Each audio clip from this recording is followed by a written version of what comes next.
اور تمہاری آزمائش کریں گے، تمہارے دلوں پہ خوف کو طاری کر کے، اور پھر ہم تمہیں بھوک دے کر بھی آزمائیں گے۔ میں مولانا نہ بھی ہوتا تو میں ریڑھی چلا کے بھی رزق کما سکتا تھا۔ اس نے اللہ کی عدالت پہ اعتراض کیا ہے، اور پھر خالق فرما رہا ہے کہ وَلَنَبْلُوَنَّكُمْ بِشَيْءٍ مِّنَ الْخَوْفِ وَالْجُوعِ۔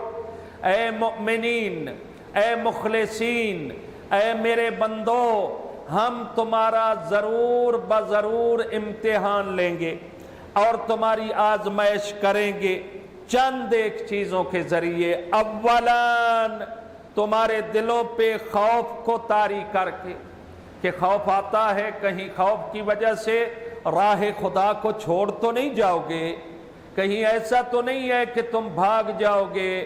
دیکھو، اگر خوف کے وقت تمہارے دل میں صرف خوف خدا ہے تو پھر تم کبھی بھی پسپا نہیں ہو سکتے، ہمیشہ کامیابی تمہارا مقدر ہوگی۔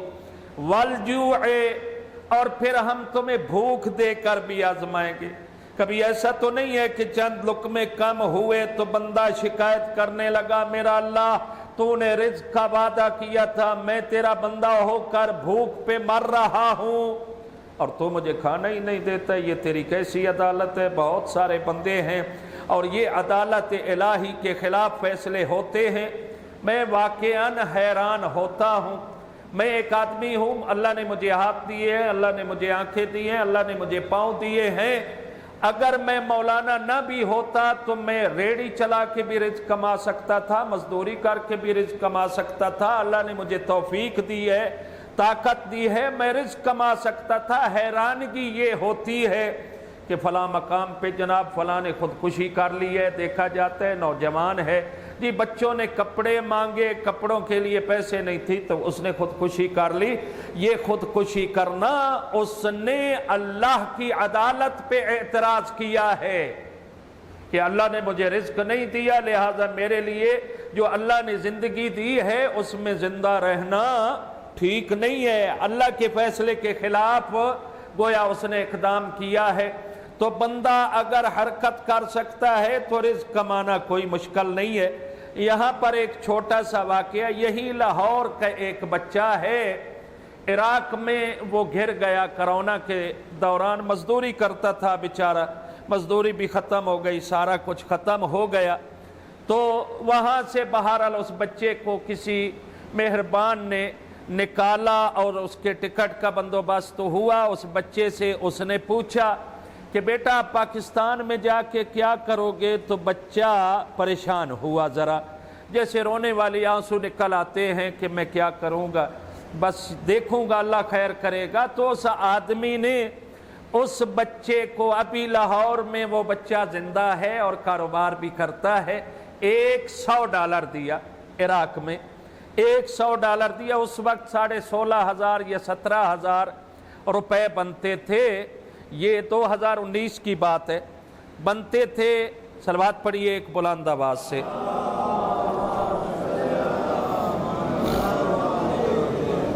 تو اس نے اس سے کہا بیٹا یہ $100 لے لو اور اس سے تم نے کاروبار کر کے اپنی روزی چلانی ہے۔ بہرحال ہم نے بھی بچے کو دیکھا تھا، جب میں 2-2.5 سال کے بعد واپس آیا تو وہ بچہ مجھے ملنے آیا، اور جب ملاقات ہوئی تو میں نے پوچھا سناؤ بیٹے کیسے حالات ہیں؟ کہا اس وقت میری دکان میں تقریباً 2.5 لاکھ کا سامان پڑا ہے۔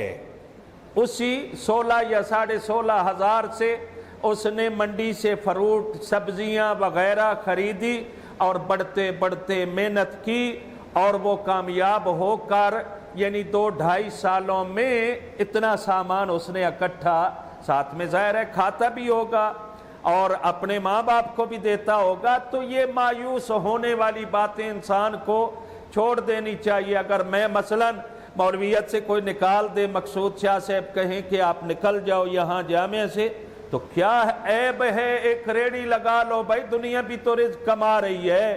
اور اللہ فرماتا ہے الکاسب حبیب اللہ، روزی کمانے والا اللہ کا دوست ہے۔ روزی کمانا فخر ہے، روزی کمانے والے کو غرور کرنا چاہیے نہ کہ مانگنے والے کو غرور کرنا چاہیے۔ ایک صلوات پڑھیں بلند آواز سے۔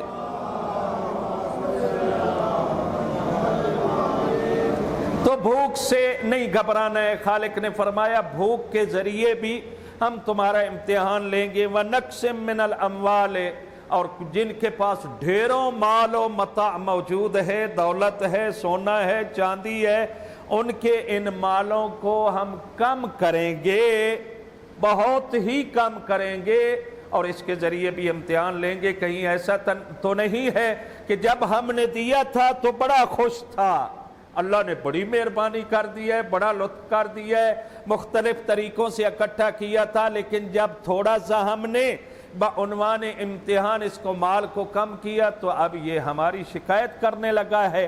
اگر شکایت نہیں کرے گا اور کہے گا میرا اللہ تو جیسے راضی ہے، تیرا بندہ ویسے راضی ہے، تو گویا امتحان میں کامیاب ہو گیا۔ وَالْأَنفُسِ، یہ سب سے بڑا سخت امتحان ہے۔ ہم جانوں کے ذریعے بھی امتحان لیں گے، تمہاری زندگی لے کر، تمہارے بیٹے لے کر، تمہاری بیٹیاں لے کر، تمہارے بھائی لے کر، کہ تم آیا راہ خدا میں ان کو قربان کرنے کے لیے تیار ہو یا نہیں۔ اگر اس میں کامیاب ہو گئے، اور جیسے آپ جانتے ہیں مولا کائنات کا شب ہجرت بستر پیغمبر پہ سو جانا، اور کتنے اخلاص سے علی ابن ابی طالب سوئے ہیں۔ آپ ذرا تصور کیا کریں، ہمارے اہل منبر جب باتیں کرتے ہیں کہ علی ولی جس پیغمبر کی جان بچانے کے لیے بستر پہ سو جاتے ہیں، وہ پیغمبر کتنا قیمتی ہوگا، کتنی عظمت کا مالک ہوگا۔ اور جس پیغمبر نے اتنی سخت ہجرت کی اور سفر کیے، کس کے لیے؟ خالق کے لیے، تو وہ خالق کتنا بلند ہوگا۔ ان باتوں کو دیکھنا چاہیے۔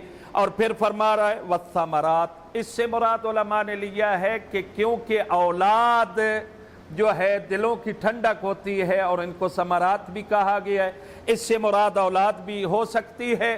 پھر خالق فرما رہا ہے اے میرا حبیب مصطفیٰ، جو ان امتحانوں میں کامیاب ہو جائے اور صبر سے زندگی گزارے، وَبَشِّرِ الصَّابِرِينَ، ان صبر کرنے والوں کو بشارت دے دو۔ کون ہیں؟ الذین اذا اصابتہم مصیبت قالوا انا للہ و انا الیہ راجعون، یہ وہی تو ہیں جن کو جب مصیبت پہنچتی ہے، کوئی مصیبت ان پہ آتی ہے، سختی آتی ہے، تو یہ صرف یہ کلمہ کہتے ہیں ہم اللہ کے لیے ہیں اور ہم نے اللہ کی طرف لوٹ کر جانا ہے۔ اور یہ آیہ مبارکہ بہت ساری چیزوں کے لیے بڑی مجرب اور مفید ہے۔ یہ جملہ انا للہ و انا الیہ راجعون، اور یہ حضرت حمزہ کی جب شہادت ہوئی نا، اس وقت یہ آیت نازل نہیں ہوئی تھی، یہ جملہ آیت کا نازل نہیں ہوا تھا۔